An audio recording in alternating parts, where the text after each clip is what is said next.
Well, hello everyone. Welcome back to the Porter Says podcast with your host and only host Heath, of course.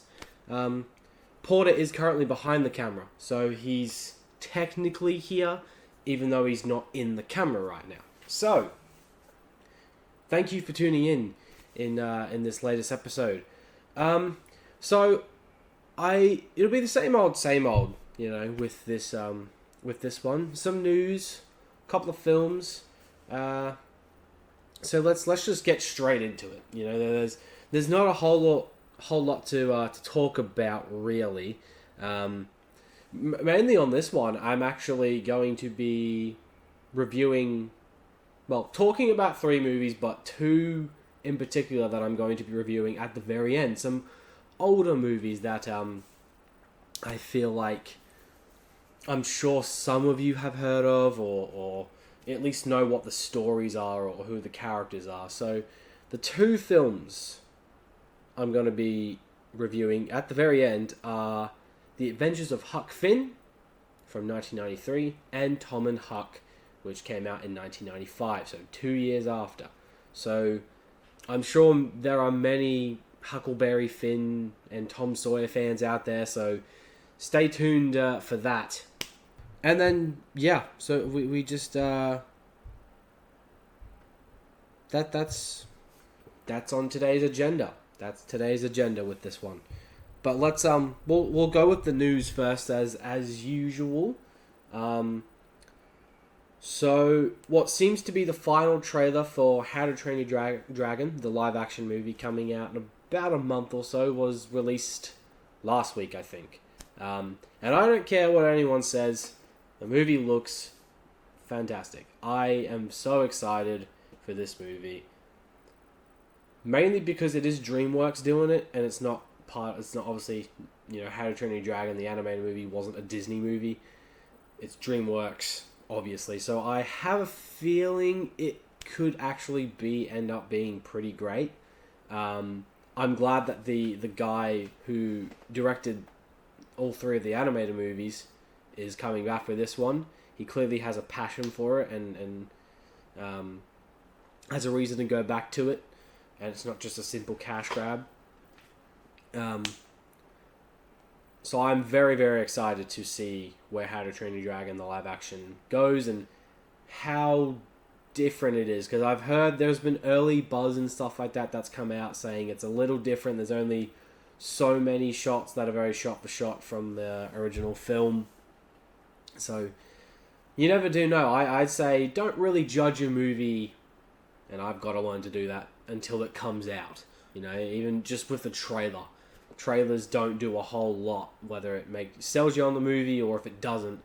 But I feel like with most movies anyway, we always end up going to see them regardless of how we feel. So I think the live action How to Train Your Dragon is going to be... I think it's going to be... maybe not fantastic, but I think it's going to be pretty great.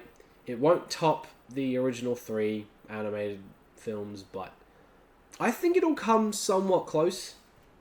And with the Lilo and Stitch one coming out, which has been releasing a bunch of new clips and all that stuff and new images, I'm very excited for that too, because I love the original Lilo and Stitch. So I'm hoping that one also fires. That comes out I think 2 weeks before, 2 or 3 weeks before How to Train Your Dragon. So I think we're in good hands with this one. Conjuring 4. So we got a little teaser for the teaser, essentially, showing behind the scenes of this last film. The final film, apparently in this Conjuring universe, and then they released the official first teaser trailer or just trailer. It does look pretty good. Because I've seen the first 3 movies. I've seen them one time each. I think I saw the first 2 back in 2016, so that was when the second movie came out. and then I saw the third movie in theaters. I don't remember much because again I've only seen them once each, so I might have to revisit them before this new one comes out. So, but from what I remember, they were fun little horror flicks and had cool concepts and a cool story. I'd say 2 was probably the best from what I remember, and then I think 3 was the worst. Because that one, from what I can, remember from the theater experience of it, is that it was very much relying on loud jump scares, if anything. Which, that's most horror movies anyway these days, so... I guess what can you say? I guess what can you say for that one? There have been early reviews already for Karate Kid Legends, which is the next film in the iconic Karate Kid franchise. This, obviously, I've talked about it a lot before, that this movie's bringing Jackie Chan from the Jackie Chan and Jaden Smith reboot, which is no longer actually considered a reboot in this franchise, and obviously it's bringing Daniel LaRusso from the OG Karate Kid and the Cobra Kai series, which just finished this year. Some of the early reviews have been a little negative, and there's 1 or 2 positives, but I don't care. It's my most anticipated movie for this year. And I just found out there is going to be an advanced screening on, I think it's the 3rd or 4th of June. And I'm definitely going for that because, I know, a lot of Karate Kid fans say this, but this franchise means so much to me. It's one of those franchises that means a lot to me. Because I love the original 3. I loved the Cobra Kai series. I really liked the remake with Jaden Smith. The only film I wasn't too big on was the next Karate Kid from, I think, the early 90s or something. I haven't seen that in years, so I might need to rewatch it. But other than that movie, I love the Karate Kid saga as a whole. So seeing Jackie Chan and Ralph Macchio come together is so cool. And our new main character, Li Fong, I believe his name is. If I pronounce that wrong, I'm so sorry. That is the main character in this new movie. The actor playing him, Ben Wong, looks like he is going to be a complete badass in this movie. I cannot wait. Unfortunately, I did get, since there's been a lot of early screenings and people have already seen it, I already got the post-credit scene, or I guess, yeah, post-credit scene. It's not just for Marvel movies anymore, apparently. Well, I guess maybe it did it before Marvel movies. But anyway, that got spoiled for me on YouTube. Thanks, YouTube. Yep. So that's annoying. I won't spoil it for anybody who has managed to avoid it. So I'll be nice, unlike the person who uploaded that. So that's, other than that, it's pretty exciting, and I'm really looking forward to Karate Kid Legends. So, not sponsored, obviously. I'm nowhere near big enough on here to be sponsored by stuff, but Karate Kid Legends. I'm promoting you really well in a way. I'm trying, even though I wasn't asked to do it. I'm promoting you, so Alright, so the 3 films, again, the other 2 will be at the very end. So I guess not too long from now, considering the fact I, again, don't have a whole lot to talk about. But I'll get this one out of the way, and I might spend a little bit of time on it, just because it's a film documentary type thing that does mean a lot to me as well, like a lot of movies, I guess. And that is Michael Jackson's This Is It from 2009, which was, a documentary type movie, which was following the final days of Michael Jackson as he was rehearsing for his biggest concert yet, which was going to be consisted of 200 or something plus shows. I saw this film back in theaters when it came out at least 2 or 3 times, and I've seen countless times since then.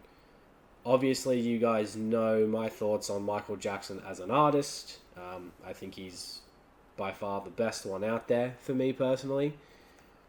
again, we don't need to go into the personal story, like him as a person, because it just there's not enough facts out there, in my opinion. I mean, people think there are, but there isn't, and that's all I'll say on that. I really can't be bothered to elaborate, because maybe I don't have the facts either, and I don't. I don't know why. I don't, and neither do you. If you think you do, you don't. But this movie, or documentary, I guess, if you want to call it, is fantastic. It shows that even at, age 50, the man could still move. The man could still sing.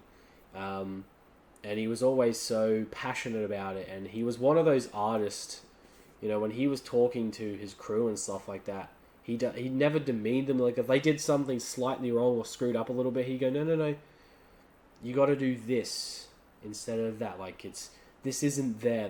He's not going, oh, you did that wrong, I'm leaving, I'm getting, you're fired or something. He never demeaned them or anything. He just treated them with respect and always said, look, it's for love, like, we'll get there and all that stuff. And that's one of the things I think I could really appreciate about him. It obviously doesn't have... He wasn't going to, do every song, but it did show, like, a clip from a press conference that he did before going off to rehearse, I think. Or maybe around the time he was done, I'm not sure. That he was like, I'll be performing the songs that my fans want to hear, and he was like, so this is it, and I'll see you in July of, I believe it was probably going to be July of 2009, I would assume.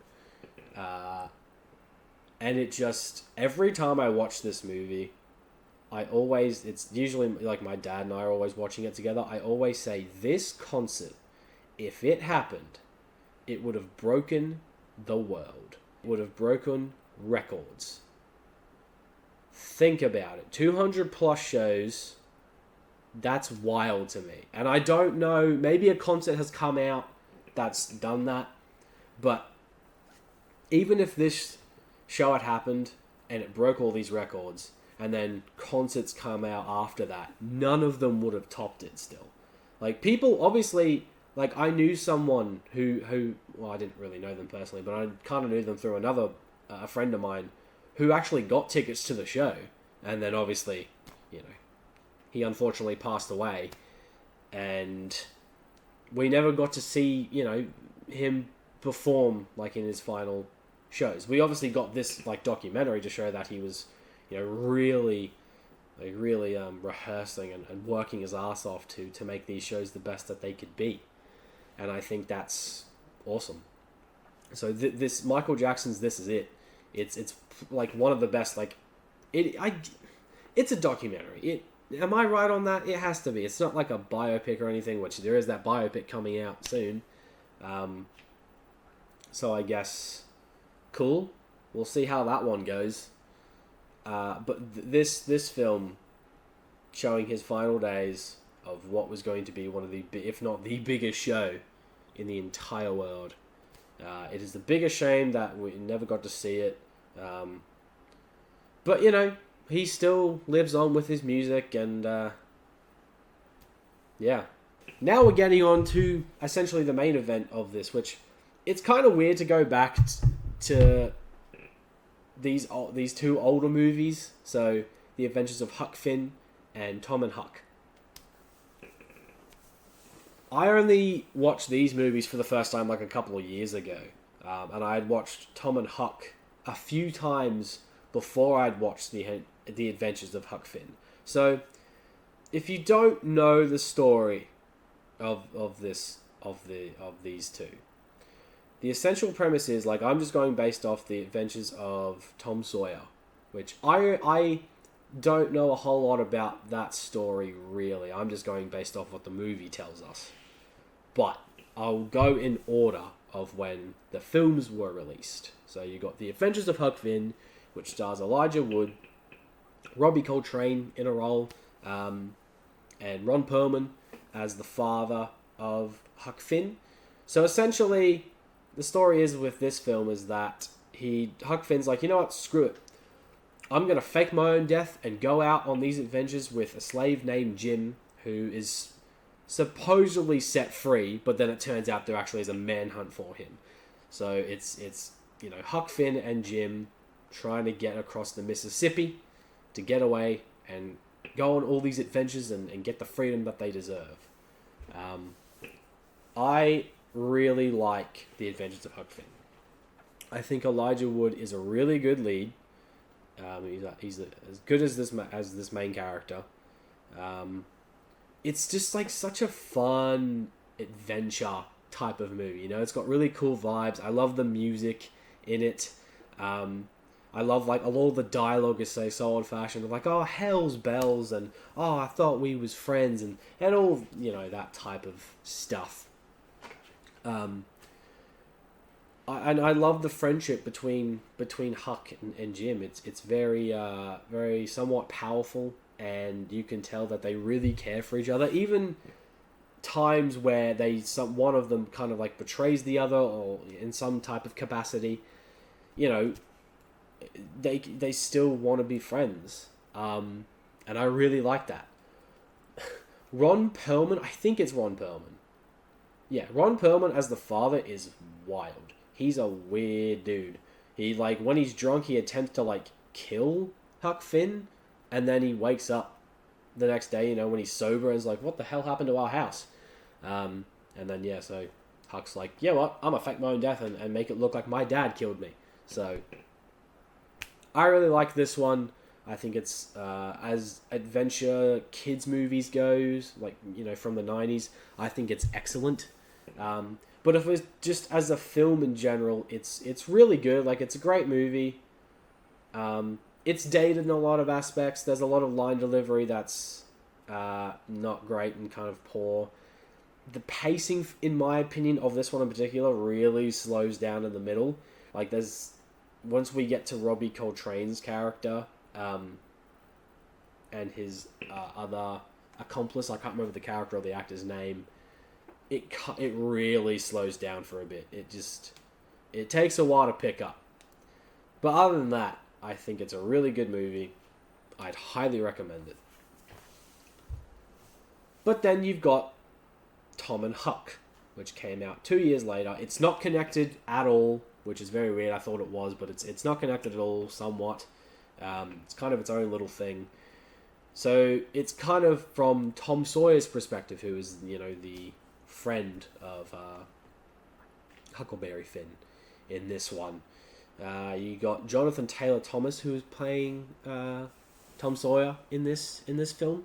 And the story with this one is that in the beginning, Tom and his friends want to get out of the town and go work on a steamboat. That doesn't obviously end up happening, as their little raft crashes and they have to go back to their own houses and blah blah blah.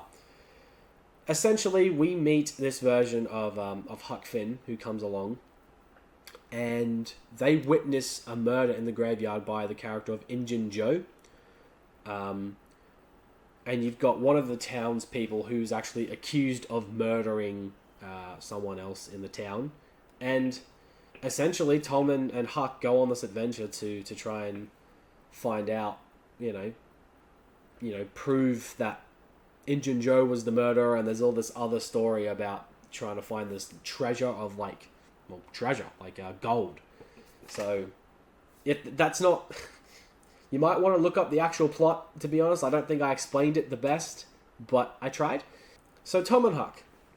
This was the one that I saw, I think, 3 times prior to watching The Adventures of Huck Finn with Elijah Wood. So, I personally prefer this one, and this movie I love. I have grown to love it. I think it's even more fun, and it's even more adventurous. I think Jonathan Taylor Thomas is a really solid lead. He was massive in the 90s. And I think he's really good in this movie. The actor who plays Huckleberry is pretty good here. I like the story of this movie a lot. I really do. I think it's a really good... I like the fact that it's like all about proving, getting justice and proving that, this is the murderer and blah, blah, blah. Like, at the... when Tom Sawyer's like, no, it was Injun Joe who did it, and points at him, and he's in the room too. Injun Joe's in the room. You know, Tom is now scared for his life because old mate's going to try and kill him a bit later on. It's almost like towards the end when they go to these caves, it almost feels like Indiana Jones in a way. Maybe I'm reading too much into it, but that's what it feels like to me. I don't know. This one just works for me better. And again, it's probably because I saw it first. That is the thing. Like, if you see a certain movie first, and then you see another film comes out that's like in that same kind of vibe of like adventure, and has the same characters but has a different story, if you know what I mean. Like, it's like if you saw, which for most people, if you saw the original Spider-Man trilogy with Tobey, and then years later when the 2 Andrew Garfield movie comes out, those people obviously who see those personally will prefer the Tobey Maguire movies because you saw them first. Or it could go the other way, where someone sees the Andrew Garfield movies beforehand and then goes back and watches the original Tobey movies, and they go, no, I prefer Andrew Garfield because I saw this first. That's a very big tangent there, but that's what I mean. Like, the Adventures of Huck and Finn is all about Huckleberry. It's all about Huckleberry Finn and his friend Jim. And then you've got Tom and Huck, and it's more focused on Tom Sawyer as a character. And to my knowledge, I think the Tom Sawyer book came out before The Adventures of Huckleberry Finn. I'm pretty sure. Someone correct me down below. I could be wrong about that, but I'm pretty sure. So, this one, I think it's a bit more adventurous. I like the music more. The only thing I will say is that I do think Elijah Wood is a better actor than Jonathan Taylor Thomas. But in terms of a character, I think I prefer Tom Sawyer. I like the whole thing of when he's painting the fence, because that's kind of his punishment for sneaking out. It's like a big fence around this little town, and he tricks everybody. Like, if you guys know the whole story about Tom Sawyer, of him like tricking people into all the kids and everybody like to paint the fence for him, then you know. But if you don't, that's kind of the charm. They're both. I think Tom Sawyer is a bit more of the cheeky one, and I think Huckleberry Finn is the more adventurous one. Also, here's a drinking game. Take a shot every time I say Huckleberry Finn or adventurous or Tom Sawyer or anything like that. You'll be dead by the end of this video. Since this is one segment, you might be dead before the end of the segment. But I'd say, overall, these 2 movies are really, really good, with Tom and Huck being pretty great in my opinion. And I'm a 24-year-old guy who likes a movie that's aimed at kids, that I saw very late in life. I think I was like 19 or 20 when I first saw this, the Jonathan Taylor Thomas one. And then a couple years later, I had a double feature with this one and then the Elijah Wood movie. But yeah, let me know down below if you have seen these movies, or at least if you know the story and all that stuff, and what you think.